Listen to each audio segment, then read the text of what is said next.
Before we go back to Lou Rockwell of LouRockwell.com, I want to remind folks that if you get your orders into InfoWarsStore.com today with the books, the films exposing Agenda 21, Behind the Green Mask, or Strategic Relocation, Best and Safest Places to Live Inside the U.S. and Worldwide, a country-by-country analysis breakdown with Joel Skousen, or whether you get the Pro-Pure water filtration, stainless steel systems that cut out the fluoride, the glyphosates, just all of it, or whether it's the InfoWarsLife.com line of amazing proprietary supplements like Fluoride Shield and Survival Shield, or our own Chiapas-grown, high-mountain, shade-grown coffee that's my personal favorite. So I made the connection down there like a good old-fashioned free market person, brought it in, 2 different medium roast. Folks are getting it, and you hear the rave reviews when people call in. You see the rave reviews on YouTube. I'm not going to sell cruddy coffee. This is my personal favorite. And folks are agreeing it's their favorite or one of their favorite coffees.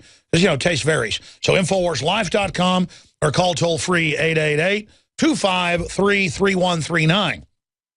We now also have a new line that is collectible because we only do one run of the stainless covered belt buckles. They're all brass, but one is nickel-plated and the other solid brass with George Washington with the answer to 1984, 1776. There's only 500 of each of those. They're going to sell out very, very soon. We've got Made in America golf shirts with patriotic messages, trying to bring industry back to this country through free association. MadeIn1776.com will take you directly there. We have Made in America American flags, money clips, lapel pins that'll strike up conversations, ball caps, MadeIn1776.com, or just go to InfoWarsStore.com. You can find the link in there to the 1776 page. But all of your purchases fund this operation. We don't take taxpayer money, as you know, like most of the mainstream media does through their parent companies getting bailouts, or stimulus money like MSNBC, or hundreds of millions like NPR to preach an anti-human, anti-God, anti-liberty message. We're funded by free association by people like you out there. So thank you all for your support. Please be sure and support our AM and FM affiliates by telling people about the show and other shows that are on those stations, becoming a sponsor or supporting those sponsors and letting them know why you support those sponsors, because they want to bring a tyranny in to have a controlled economy because they're afraid of the markets, you voting with your dollars, your euros, your currency, and then moving them seismically. I want to ask Lou Rockwell about this. 20 years ago, you couldn't find organic food anywhere except in a few little shops, and it was very expensive because the market hadn't been built up and it was cost prohibitive. Now, because people slowly supported it, it's coming down to parity with the garbage food. That's a prime example of a libertarian von Mises type revolution. As an economist, as a researcher, break down how we could take things back by supporting each other and local communities and farmers markets and the Von Mises Institute or the Ron Paul channel and promoting the new media, making it the dominant media, which we're very, very close to doing, versus this globalist revolution. And then I want to tie that into Mark Faber says the Fed will never end QE. He said that on CNBC last night, and some other economic news I want to get into you. But let's talk about that, Lou Rockwell, because you are an expert on it. How do we use our choices, voting with our dollars, to take society back, and then an overall economic outlook? Well, Alex, you're exactly right that, you know, what you eat is essential. You want to stay out of these government hospitals where all the sickness is. You probably want to stay away from a lot of these doctors who are just agents of the government and want to put you on a bunch of big pharma drugs. So Mises, in his book Socialism, written so many years ago, said one of the worst effects of socialized medicine is that it circumscribes and takes away the will to health. And, you know, this one of the lies of the government is they claim they're providing health care. It's not health care. Health care is within your own control. What they're providing is allegedly sickness medicine. And, of course, it's getting worse and worse. It's getting more and more dangerous. The drugs are more and more dangerous. They cause more and more sickness. So if you can do anything possible to stay out of a hospital, to stay out of a regular doctor's office, you know, you live longer, you feel better, everything is much better, and the cornerstone of that is what you eat. So it seems to me that's the first thing you could do. I like the primal diet, but whatever works for people, that's what they should do. But you have to take responsibility for yourself and what you eat, in what you store, in how you live your life, exercise, all those kinds of things.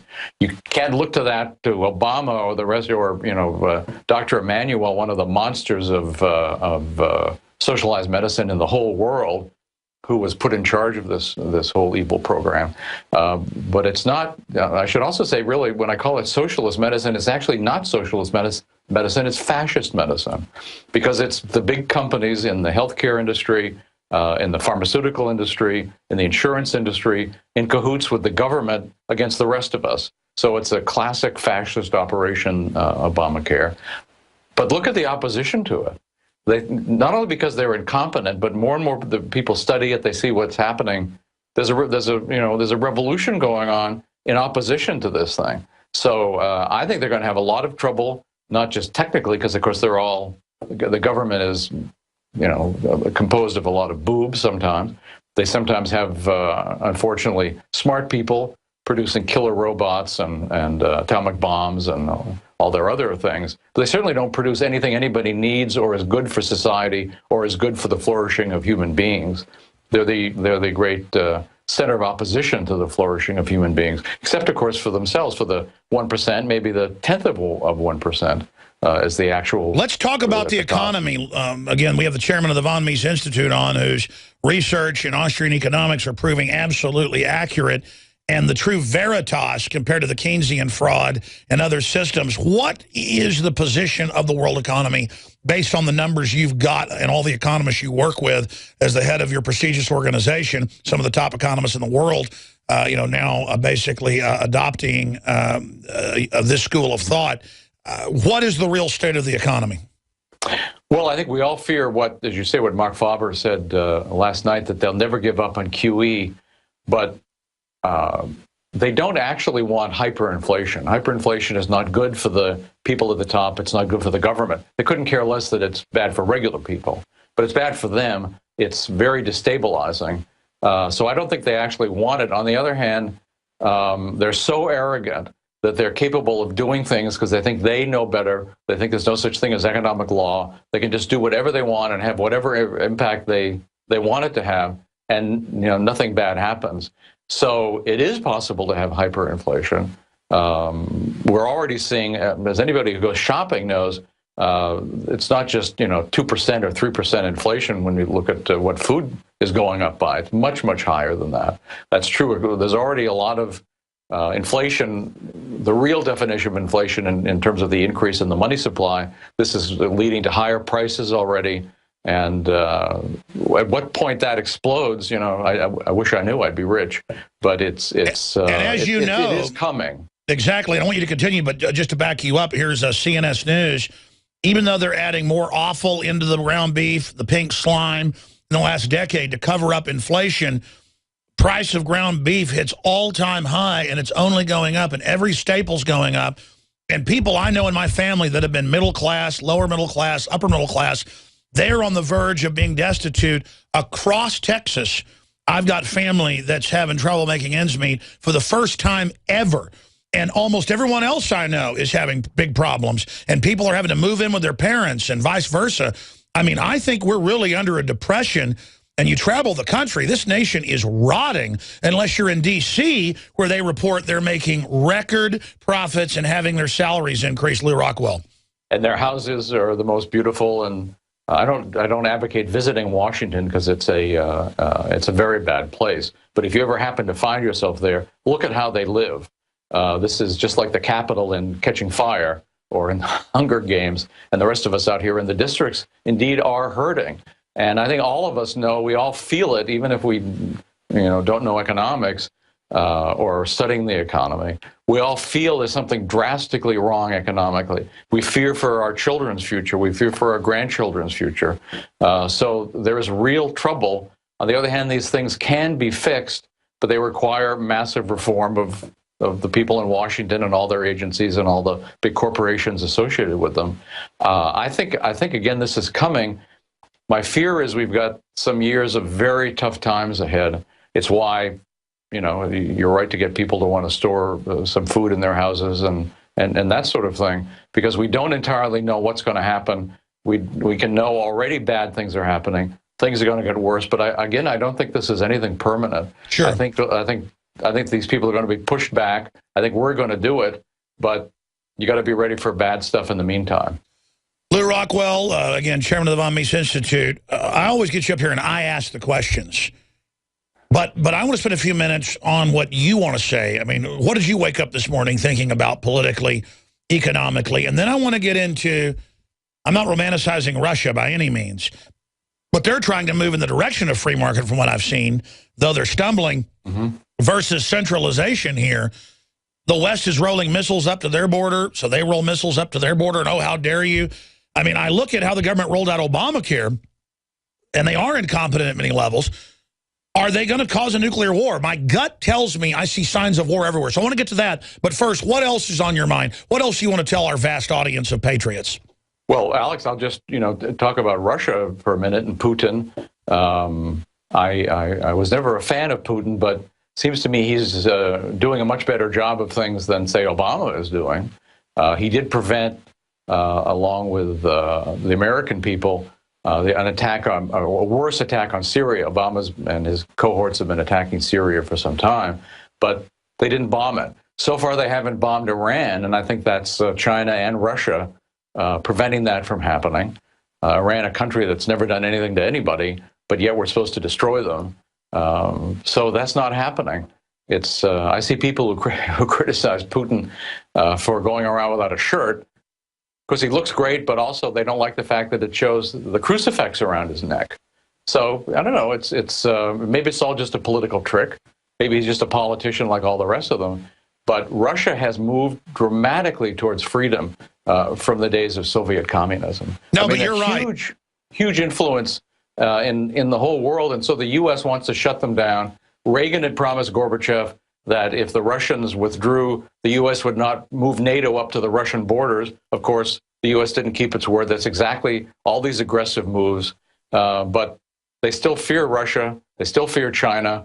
And I hope to goodness, the neocons all want perpetual war. A war with Russia and China, of course, could mean the end of the world. So, but these guys are crazy. The neocons are insane in addition to being evil. So I don't know, but I'm following what's happening in Russia. Their tax rates are lower than ours. And just, it's religion has sprung back. It really never was crushed by Stalin and Lenin and the rest of the communists. They maybe crushed the outer view. And Putin points out that his mother had him baptized as a baby in secret, which I'm sure a lot of Russian mothers did exactly the same thing. So religion is back.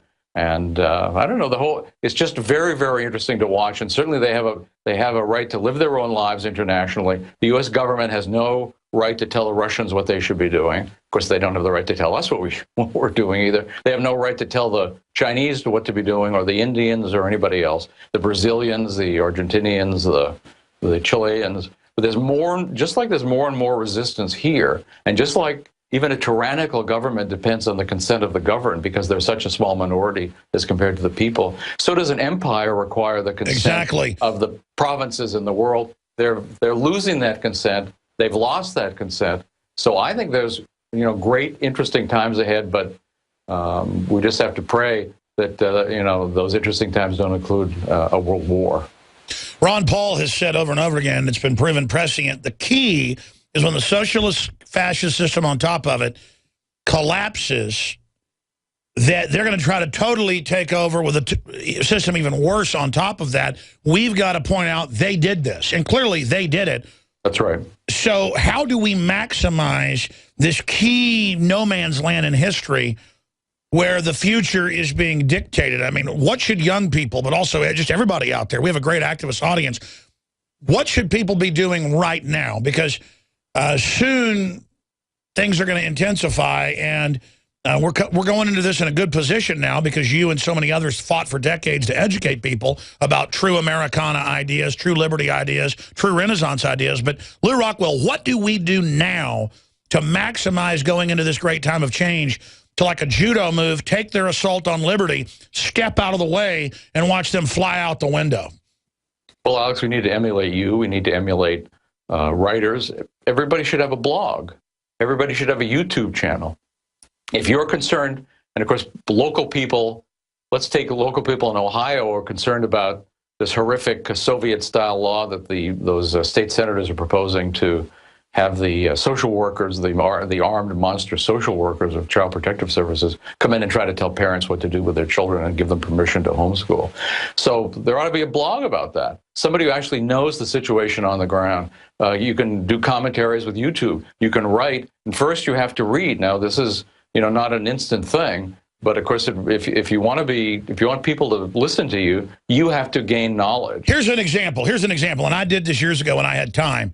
If you actually start following the family court and covering CPS, just as a citizen on Access TV, 18 years ago, they were committing so many crimes and not even putting the right name on fake paperwork and making stuff up.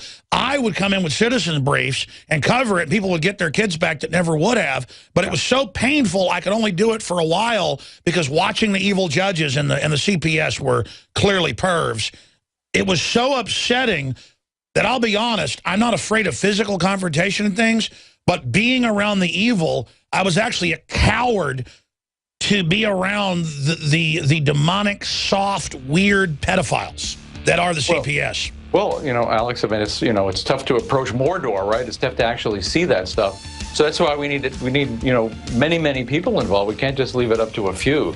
So we all need to be involved. We all need to learn about local crimes. You may not be able to follow what's going on in Washington, but in your own town, there are horrors going on. There are despicable things going on. Stay right there. We'll be right back. Absolutely. Final segment with Lou Rockwell, and you're near phone calls. Now you can watch the InfoWars Nightly News streaming live as it happens for free. Check it out at Infowars.com/show.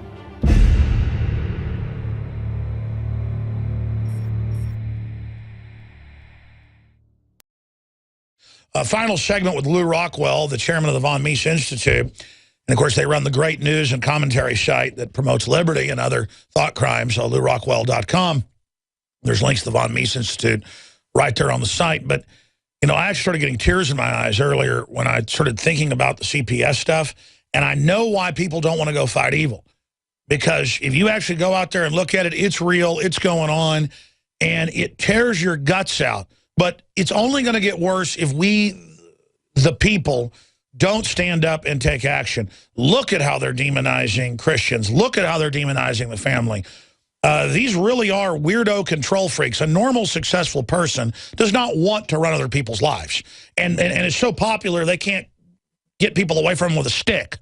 The government and corporate types that engage in these takeovers through inside deals literally are people that in a natural environment, as you've documented, sir, couldn't be toilet attendants. So in closing, how do we have a fundamental revolution of ideas against them, and how do we bring them to justice and build a better world based on individualism and free choice and communication and real community, not communism? Well, Alex, just like the market is composed of, billions of transactions and millions of people cooperating together, so is the liberty movement. And there are many things people can do that may not occur immediately as great steps for liberty, but they are. For example, most of us have teenagers or younger children in our families that we need Christmas presents for. Well, how about giving them the Suzanne Collins The Hunger Game trilogy? This is a great, beautifully written, 3-volume books, very libertarian, inspiring for kids to read, but adults too, by the way. Or give people a copy of Henry Hazlitt's Economics in One Lesson or Murray Rothbard's For a New Liberty. There are all kinds of great books that you can give depending on the person's age and educational level and so forth. So just if you're a Johnny Appleseed of great literature for freedom this Christmas, boy, you've done something very, very good. And everybody, it's the division of labor. Not all of us can go and sit in the CPS hearings, and not all of us can run a great radio network and so forth. We all have different things to do, but we all can do something. We have to do something. And if enough of us do something good for other people, something good for the cause of freedom, then we can win it. Absolutely. Hollywood and the social engineers always have one archetypal Hercules defeating all the enemies while everyone cowers. But real history is made by little people doing little things that move mountains together. So if you just wake up one person, folks, a month, or if you just resist a tyranny or laugh at it or say no to it or don't cower to the system, or don't let these corrupt corporations push you around, or don't let them cheat you on a bill, being active, getting into the animating contest, making it fun to be alive and awake, it will intensify your human spirit. We've just got to bring the human spirit back. Final comments, Lou Rockwell. Well, Alex, that's exactly right. And we must never forget, no matter how dark things are, we have the truth on our side. These other people are the battlers for lies and for all other kinds of evil. We have the truth. So the truth will win out if we're worthy of it. So we should all seek to be worthy of the truth. Well said. What are you planning to do in the new year in the fight for liberty? Well, I want to do more to expand what the Mises Institute is doing. We're having, I think, a tremendous effect on young people, not only of college age, but younger. We're going to just keep reaching more and more of them, teaching them the truth about economics, about what the government is doing to them, about the Federal Reserve and all the other criminal gangs in Washington. And we're having great success with our website. We want to do more. We want to reach more people, and that's our determination. Well, God bless you. We salute you going into the new year. Thank you so much, and great job with the Ron Paul channel. Thank you, Lou Rockwell. Thank you, Alex. Now you can watch Alex Jones live at Infowars.com/show. You'll find links to all of our content there and a free 15-day trial for Prison Planet TV. You can also browse the network, the InfoWars Nightly News, and over 60 movies and documentaries all together in one place. You can watch the Alex Jones radio show live as it happens. So check it out, Infowars.com/show.